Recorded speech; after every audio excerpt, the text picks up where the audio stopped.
I got loyalty, got royalty inside my DNA. I got memories, got war and peace inside my DNA. I got heroes and pain and joy inside my DNA. तो एक कहानी शुरू होती है। कुछ गंजे आदमी एक मासूम से बालक को एक बॉक्स में बंद करके अपने बॉस के पास ले जा रहे होते हैं। इनका बॉस एक अजीब से सेक्ट का लीडर और अपने हीरो योकिटो का बाप होता है। इस वजह से हमारे हीरो योकिटो को बहुत सी प्रॉब्लमें भी फेस करनी पड़ती हैं, पर वो सोचता है कि आज तो ये सब खत्म ही हो जाएगा। इसके बाद इसका डैड बोलता है कि इसे समुद्र में 3 दिन तक डूबा रहना पड़ेगा और इसके बाद ये इस सेक्ट का नया लीडर बन के उभरेगा। इसके बाद योकिटो बोलता है डैड ये सब रोक दीजिए, ये तो मर्डर है। पर उसका डैड बोलता है कि ये मर्डर नहीं, ये तो हमारी फैमिली का रिचुअल है। योकिटो सोचता है कि इनको समझाने का कोई फ़ायदा नहीं है। इसके साथ ही योकिटो का डैड कहता है कि हमारी भगवान मातिमा सामा अमर और सबसे बलवान है। जिसके बाद ये भी बोलता है कि डरना मत बेटे, भगवान तुम्हें बचा लेंगे। और उसके चाम को टच करने के बाद वो अपने चेले को इसे नीचे फेंकने के लिए बोल देता है। जिसके बाद योकिटो को अपनी लाइफ की सारी बातें याद आने लग जाती हैं कि कैसे उसके डैड और उसकी किस्मत की वजह से उसके लाइफ में कभी भी कुछ अच्छा नहीं हुआ, जिस वजह से वो गुपचुप वाले वीडियोस भी देखता था तो उससे मज़ा नहीं आता था। सिर्फ इन रिचुअल्स और उसके परिवार के कारण वो भगवान से कहता है कि अगर आप असली में एग्जिस्ट करते हो तो मेरा इनकारनेशन ऐसे वर्ल्ड में हो जहाँ पे ना ही कोई गॉड हो और ना ही कोई रिलीजन हो। पर इसे लगता है कि ऐसा कुछ नहीं होगा, जिस वजह से स्माइल करके डूब जाता है। फिर इसकी आंख किसी दूसरी दुनिया में खुलती है जहाँ एक लड़की बोल रही होती है लड़कों के लिए लीवर ऊपर नीचे करना होता है, और इसका लीवर ऊपर नीचे करने लग जाती है। जिसे देख के योकिटो बोलता है तुम ये क्या कर रही हो, और वो लड़की शर्मा जाती है और वो लड़की योकिटो से माफ़ी मांगने लग जाती है और बोलती है कि मैं आपको तब तक ट्रीट करूंगी जब तक आपकी सारी चोटें ठीक ना हो जाएं। वो बताती है कि इस विलेज में उसका रेस्टोरेंट है और वो जब तक चाहे वहाँ रह सकता है और वो फ्री में खाना भी खा सकता है। वो अपना नाम अरोल बताती है। जिसके बाद योकिटो को भी समझ आने लग जाता है कि वो दूसरी वर्ल्ड में रीइंकारनेट हो गया है। इसके बाद वो अरोल से पूछता है कि ये गिल्ड कहाँ पे है। वो पूछती है कि कौन सा गिल्ड।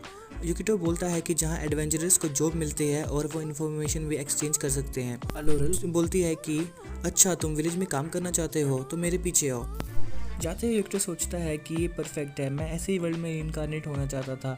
मेरी पिछली लाइफ कितनी ही बेकार थी। पर हमें इस बेचारे को फार्मिंग करते हुए दिखाया जाता है और ये सोचता है ये कितना बोरिंग स्टार्टर है यार। पर उसी टाइम वहाँ पे एक बंदा आके इसे बोलता है कि तुम वही हो ना जिसे अरोल ने बचाया है, और यहाँ सब लड़कियाँ मेरी हैं तो तुम किसी पे नज़र मत डालना। एक दूसरा बंदा जिसका नाम क्लैन होता है वो इसे मार के बोलता है कि उसे तंग मत करो। वो अपना और अपने दूसरे बंदे का नाम बताता है। वो योकिटो से उसका नाम पूछता है और बोलता है कि थोड़ा सडन होगा पर मेरे पास तुम्हारे लिए एक काम है। वो योकिटो को एक डैगर देता है। योकिटो बोलता है कि ये तो परफेक्ट स्टार्टर वेपन है, क्या मुझे कुछ गोब्लिन मारने हैं? तो क्लैन बोलता है गोब्लिन। उसी के बाद हमें दिखाया जाता है कि योकिटो ग्रेप्स काट रहा है। योकिटो सोचता है कि ये मुझे बोरिंग क्वेस्ट दे के मेरा टेस्ट ले रहे हैं। वो जबरदस्ती बहुत सारे ग्रेप्स काट देता है, जिसपे क्लैन बोलता है कि अच्छा हुआ हमने बहुत सारे ग्रेप्स काट लिए, पर हमारे पास इन्हें स्टोर करने की जगह नहीं है, जो एक्स्ट्रा है वो वेस्ट हो जाएंगे।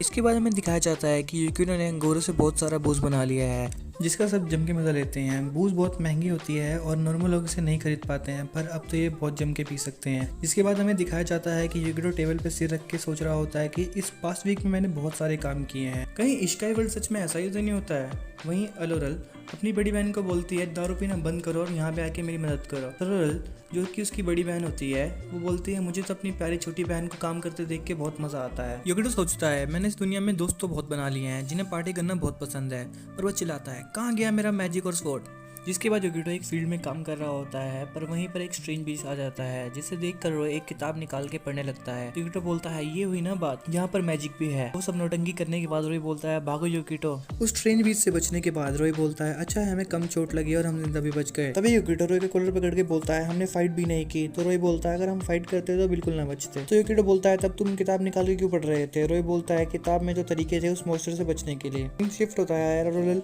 योकिटो की पट्टी कर रही होती है। तभी योकिटो सोचता है कि शायद सच में यहाँ मैजिक नहीं है और ये लोग वुंड को भी मैनुअली ट्रीट कर रहे हैं। सब जम के पार्टी करते हैं और योकिटो रोई को ड्रिंकिंग कंपटीशन में भी हरा देता है। तभी अलोरल योकिटो से बोलती है कि तुम जब से यहाँ आए हो सब बहुत खुश है, मैं तो चाहूंगी तुम हमेशा यहीं रहो। योकिटो मुंह बना के बोलता है हाँ हाँ, पर फिर वो बोलता है कि मैं भगवान को शुक्रिया अदा करूंगा कि मुझे इस दुनिया में भेजने का। अलोरल बोलती है भगवान ये क्या होता है? अगले दिन योकिटो को एक मरा हुआ जानवर मिलता है जो कि सोचता है कि मैं बरी कर देता हूँ। फिर उसे याद आता है कि इस दुनिया में तो भगवान का कॉन्सेप्ट ही नहीं है, फिर जो लोग मर जाते हैं उसे बरी कैसे करते हैं। तभी वहाँ पे रोया जाता है। वो बोलता है तुम यहाँ क्या कर रहे हो?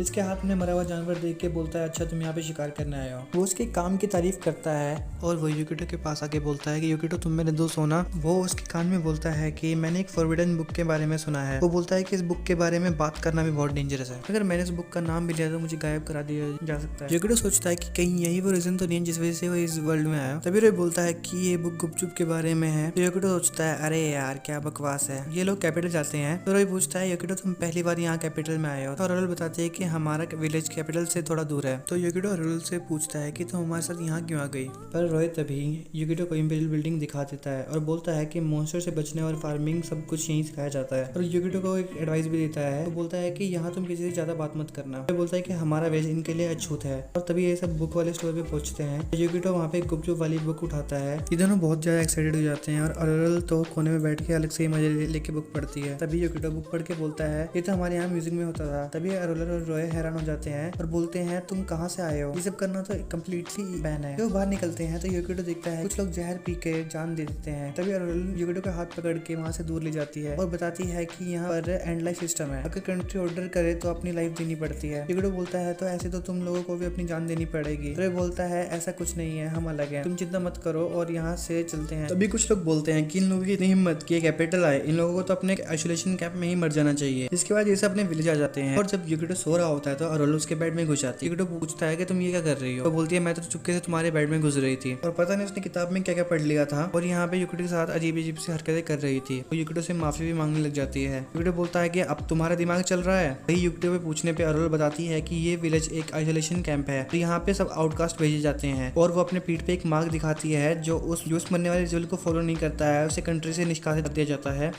और यहाँ आइसोलेशन कैंप में भेज दिया जाता है। वो बोलती है कि तुम इन सब लोगों से अलग हो, तुम हम सबसे बातचीत भी करते हो और हम सबसे कितने घुल मिल गए हो और तुम हमें खुद को छूने भी देते हो। वो बोलती है कि बाहर से ऐसा आज तक कोई नहीं आया जो हमसे इतना घुल मिल गया हो और ये मुझे बहुत पसंद है। इस युकिटो बोलता है कि तुम और तुम्हारे विलेजर पहले ऐसे दोस्त है जो मैंने यहाँ बनाए हैं। हेलो अरुल युकिटो के गले में जाम देख के बोलती है कि ये कितना खूबसूरत है। युकिटो सोचता है कि मिंटामा स्टोन इकलौती ऐसी चीज है जो मैं उस दुनिया से इस दुनिया में लेके आ पाया। इसके डैड ने से बताया था कि एक प्रोटेक्टिव चार्म है इनके सेक्ट के लिए। युकिटो चार्म को अरुल को ऑफर करता है। अरुल युकिटो को शुक्रिया अदा करती है। तो युकिटो बोलता है कि बहुत लेट हो गया है, चलो अब तुम सोने जाओ। जाते हुए अरुल युकिटो को देख के सोचते हैं कि मैं कितनी खुशकिस्मत हूँ मैं तुमसे मिली। उसके बाद में दिखाया जाता है कि अरुल रोय को बोलती है कि अब डिसाइड हो चुका है, मेरे पास कोई ऑप्शन नहीं है, मैं ये विश करती हूँ कि वो कम से कम बच जाए। बोलता है कि मैं इसे एक्सेप्ट नहीं कर सकता। इस सुबह युकिटो रेस्टोरेंट जाके देखता है तो वहाँ कोई नहीं होता। जब वो बाहर आता है तो देखता है कि जमीन पे बहुत चोटों के साथ पड़ा होता है। युकिटो रोय को उठाता है तो रोय बोलता है कि वो सिर और अरुल को ले गए। हमारे विलेज को कंट्री के लोग डेविएंट्स बोलते हैं और हमारे पास मरने की भी कोई चॉइस नहीं होती, हमें वो लोग जबरदस्ती उठा के ले जाते हैं। तो युकिटो बोलता है कि तुमने ये बात मुझे पहले क्यों नहीं बताई? तो रोय बोलता है कि माफ करना, मैंने अरुल की फीलिंग्स के कारण तुम्हें नहीं बता पाया। तो युकिटो रोय को रख के आगे बढ़ने लगता है। रोय बोलता है कि तुम कहाँ जा रहे हो? वहीं पे क्लन बगी लेके आता है। क्लन बोलता है कि युकिटो ऊपर चढ़ो, हम अभी भी उनको बचा सकते हैं। उसी के बाद हमें सलेरुल को मरे हुए दिखाया जाता है और अरुल को भी वो तलवार से मारने वाले होते हैं, पर सही टाइम पे क्लन और युकिटो पहुंच जाते हैं और युकिटो सिपाहियों को पीट के अरुल को बचाने लग जाता है। एक बंदा युकिटो से पूछता है कि तुम कौन हो? युकिटो बोलता है कि मैं इन डेविएंट्स का फ्रेंड जिनसे तुम नफरत करते हो। उस बंदे को देख के बोलता है कि तुम ये क्या कर रहे हो? ये बंदा बोलता है कि ये डेविएंट्स मरने से डरते हैं। तो युकिटो बोलता है कि इसमें क्या गलत है? तो वहाँ लोग अजीब अजीब सी बातें करने लगते हैं। तो ये बंदा आके बढ़ के युकिटो को अपने तलवार से मार देता है और अरुल को भी मार देता है। युकिटो